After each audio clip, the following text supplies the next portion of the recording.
Bismillah ar-Rahman ar-Rahim. Assalamu alaikum. We're moving on with this very heartbreaking story of Turkey being hit by two earthquakes within a space of several hours. The first one was an earthquake measuring 7.8 magnitude, and the second one 7.7. And this in the coldest winter that they've known in a long time. The temperatures are below freezing, and scores of people have already died, and scores of people are still trapped under the rubble. Where the rescuers will be able to reach them on time is totally another situation altogether. But we ask Allah subhanahu wa ta'ala for His mercy in this very, very tragic situation. But that also means that people all around the world, particularly us here in South Africa, should start thinking about how we can assist the neediest of the needy at this time, being the victims of the earthquake. So let's talk with Qari Ziyaad Patel from the Al-Imdaad Foundation regarding this terrible, terrible, unimaginable tragedy. Assalamu alaikum to you, Qari Ziyaad Patel. Welcome to the program. Really very sad to be talking to you under these circumstances. I wish things were different, and we were just talking about a normal general fundraiser, but this is way, way, way beyond that, is it not? Wa alaikum salam wa rahmatullahi wa barakatuh. Thank you so much for the opportunity this morning. In fact, I just spoke to Salam Media last week when we were in the same region conducting our annual Operation Winter Warmth, and we gave an update from Gaziantep and those areas which had visited when there was some kind of normality. One has to understand the dynamics to what we are seeing playing out before us. This is simply speaking a humanitarian catastrophe. There's no other way to describe this. We have an area of the world which is experiencing a very severe, bitter winter.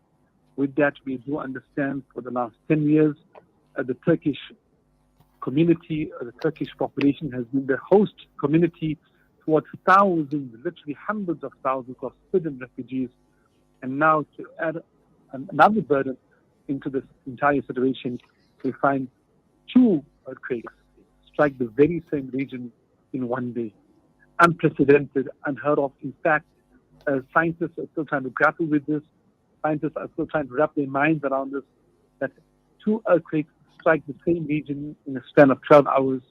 It's something that somebody cannot understand. Looking at the statistics, wallahi, frightening statistics. All I can say to you, the figures are very conservative, really conservative. As of this morning, we find that 6,618 buildings had collapsed. Sure. Allahu Akbar. So this is something which we really need to try and comprehend now. 6,618 buildings have collapsed. Imagine Qari Ziyaad, it sounds worse than a war zone. It's just unbelievable that many buildings have collapsed, and that just indicates the severity of the two earthquakes. Undoubtedly, it's unprecedented. We've never heard of two earthquakes in the same day happening in the very same area, and this is the result of it. In fact, speaking to some of the ground personnel, they were saying to us, look at the area that has been affected. Look at the area. It's such a vast area. And then you have a border in this very area. You have a border that goes right in between. So you have people on either side that have been affected. And look at the death toll as of now. As of this morning, it has been in excess of 3,700. That's a very conservative figure. Very conservative figure. How many more people are still stuck under the rubble? Forget about certain rescue teams that have been attending to people on the Turkish side. They haven't yet even ventured out onto the Syrian side because of security challenges, because of logistical challenges, etc. So this is a really huge, huge disaster. In fact, we may see a disaster that's only once in a decade, once in a century. And this is exactly what we're experiencing now as humanitarians. So where do we stand as Al-Imdaad Foundation? We know that you guys are doing sterling work from the time that you guys, started up the organization. As you've just indicated, we were talking about your winter warmth campaign just last week. Not even for a minute imagining that we're going to be faced with this catastrophe. Where and how do we as a community, a Muslim community, or just people all around the world, how do we make a difference? What is it that we need to be doing to make a difference in the lives of these people? And I kind of even wonder, Qari, whether you can make a difference in terms of people. I mean, I've come across a report where a man has just indicated on air that he's lost 12 members of his family, not one, not two, not three, 12 members, meaning that almost his entire family has been wiped out. And how many such stories are we not going to be hearing in the coming days? Wallahi, as we are communicating right now, trust me, there are people under the rubble that are still gasping for air. People are still stuck under the rubble. So we just need to ponder, reflect, introspect, and think about the victims that are suffering right now. May Allah Azza wa Jalla make it easy for them. We are at present still in the search and rescue phase. But Alhamdulillah, Al-Imdaad Foundation has a very long track record and a history of working in this very zone. We have a very strong connections on the ground. I could comfortably say, with full confidence, on a weekly basis, Al-Imdaad Foundation is facilitating for some group to be in this very same region to distribute relief aid. This time around, we need to intensify our efforts. We will really need to intensify our efforts going forward. Alhamdulillah, the last 10 years we have been very active in the region. We've done a lot, alhamdulillah. But this is a spinner. This is really a spinner. This disaster has just added an entire spin to what we have been working with. So going forward, we would have to intensify our efforts. As of right now, our priority right now is emergency relief aid, which is going to comprise a lot on shelter. Because remember, as I said to you, 6,618 buildings have collapsed. We can't imagine how many families are going to be homeless, how many people have lost their homes. This is huge. This is epic, honestly speaking. This is magnanimous. We cannot even comprehend what we can anticipate the coming few days. So we will do is what we can do. We cannot salvage the entire crisis, but whatever we do, which is in our capacity, we got to persevere, and we have to do something. We cannot just sit back and do nothing. Every one of us, even I'm appealing to those that are hearing me right now, if you cannot donate towards something, at least lift your hands in dua. That is also a fantastic effort that you can make for the people that are suffering. Lift our hands in dua, ask Allah Azza wa Jalla to forgive us, ask Allah Azza wa Jalla to help those people that are suffering and those people that are going to go through all of this over the next few weeks. So yes, step number one, emergency relief aid is a very comprehensive package. It will include a shelter.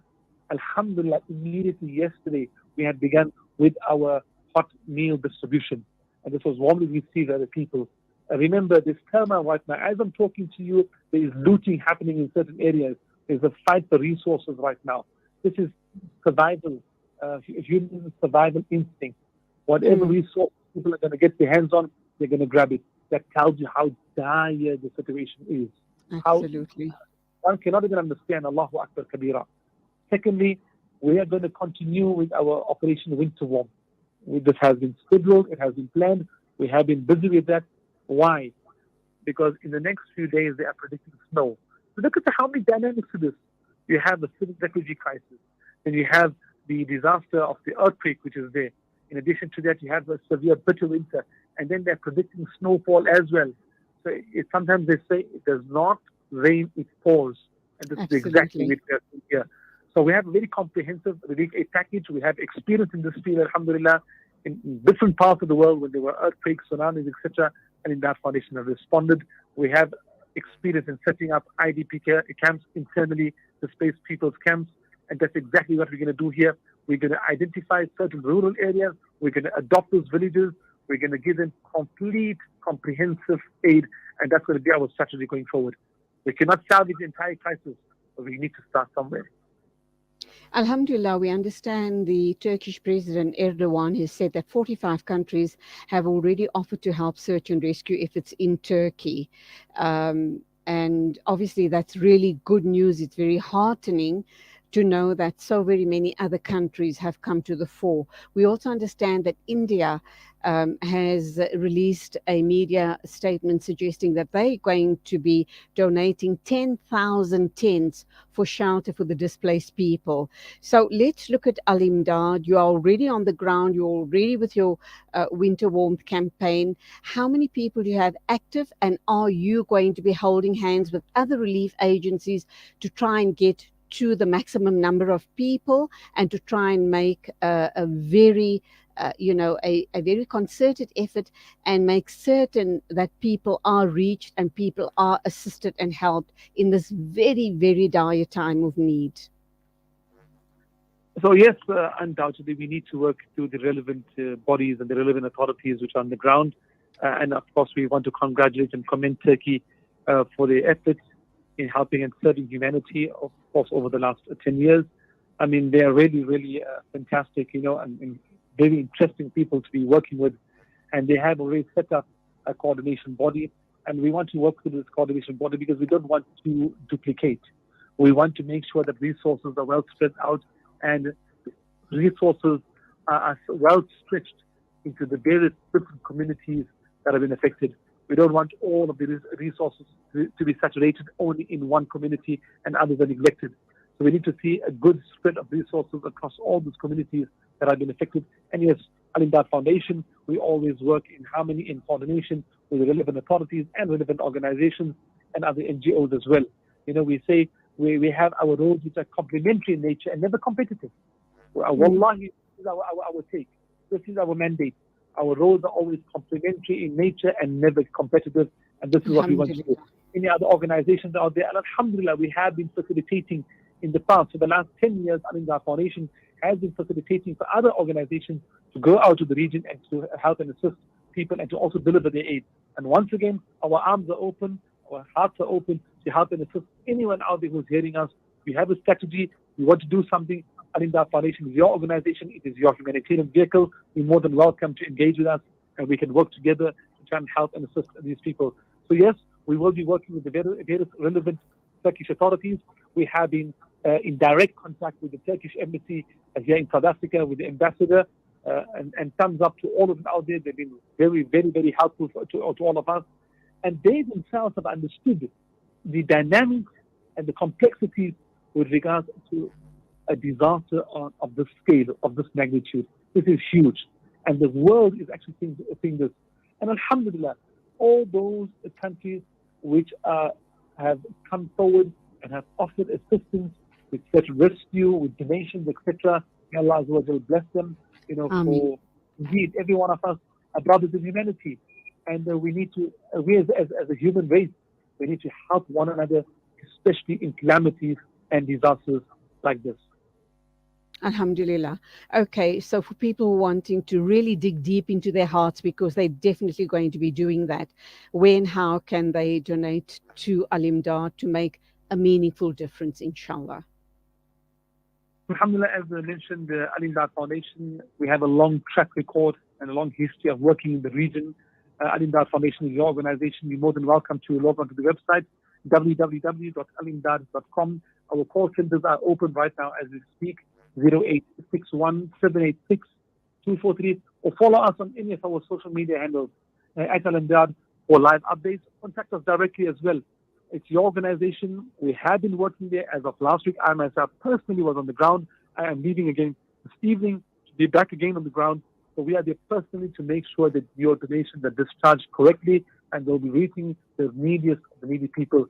May Allah accept from every one of us, and we make a dua to Allah that He grants Jannah for those that are passed on, for those that are victims and are suffering. Allah make it easy for them, grant them ease, tranquility and peace. And may Allah allow His mercy to descend upon every one of us, especially in these blessed days of Rajab. Ameen. Thumma Ameen. May Allah subhanahu wa ta'ala accept all your efforts, all the organizations in South Africa and all around the world, obviously, and the amazing work that Al-Imdaad Foundation has continued to be involved in. Allah accept all your efforts, inshallah, and keep you guys safe to continue changing lives and making a difference. Thank you for talking with us, Qari Ziyaad Patel, and go well. We will be talking in the coming days for further updates, inshallah. Assalamu alaikum. Ameen, Ameen. Barakallahu feek. Jazakallah khairan. 8:52 a.m. exactly. News and views on Salam Media. I do think that my producer Olani is trying to get hold of Masiha Saluji. She is a humanitarian and an educator. She's at Miftahul Falah, based in Syria. We'd like to get a first-hand eyewitness account from her regarding the quake that has struck Turkey, southern Turkey and northern Syria. Inshallah, in a minute or two, please do stay with us.